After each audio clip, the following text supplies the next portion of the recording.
Olá pessoal, eu sou a Bruna, professora de Biologia aqui da Oficina do Estudante, e nesse vídeo eu vou continuar o que nós começamos a falar no outro vídeo de Relações Ecológicas. Se você ainda não viu o vídeo, clica aqui do ladinho para ver essa primeira parte.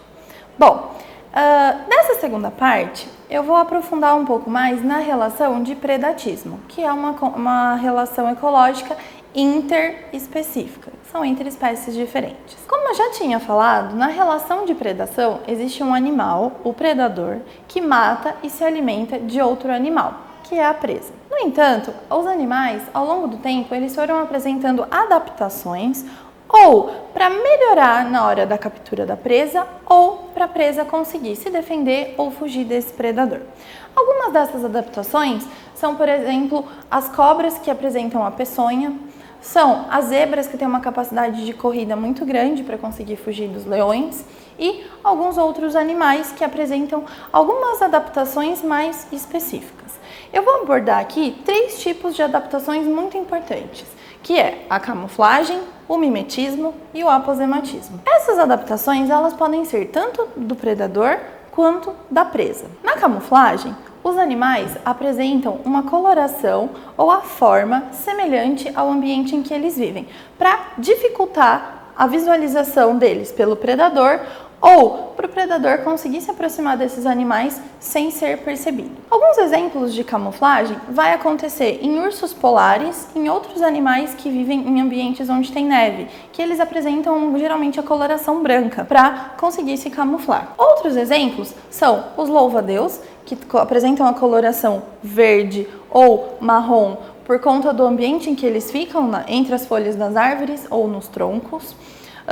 Os lagartos, alguns tipos de peixes que eles vão se camuflar no substrato, e os polvos, que são os reis da camuflagem no ambiente marinho. Eles conseguem se camuflar com uma grande facilidade devido a algumas células especiais que eles possuem na sua pele. Um caso muito famoso de camuflagem aconteceu entre as mariposas do gênero Biston, que eram muito comuns na Europa durante a Revolução Industrial. Essas mariposas, elas tinham uma grande diversidade de cores. Tinham algumas que eram mais escuras e tinham algumas que eram mais claras. Antes da Revolução Industrial, de ter a poluição no ambiente, o número de mariposas escuras era muito reduzido, porque elas ficavam em destaque no tronco das árvores que eram cheias de líquens. Então, a coloração era mais clara e as mariposas escuras acabavam ficando em destaque, então eram muito mais fáceis de serem capturadas pelos predadores. Já as mariposas mais claras, elas eram muito mais difíceis de serem capturadas porque elas se camuflavam nos líquens dos troncos das árvores. Com a Revolução Industrial, por conta do surgimento das indústrias e o aumento da poluição no ambiente, os troncos das árvores passaram a ficar mais escuros e aí a situação se inverteu. As mariposas mais claras ficavam em destaque no tronco e as mariposas escuras acabavam se camuflando. Então, o número de indivíduos escuros passou a ser maior do que o número de indivíduos claros. Outro tipo de adaptação é o mimetismo. No mimetismo, um animal ele vai imitar um outro animal que é venenoso ou não palatável. Um exemplo famoso é a cobra falsa coral, que ela imita a coral verdadeira, que é venenosa.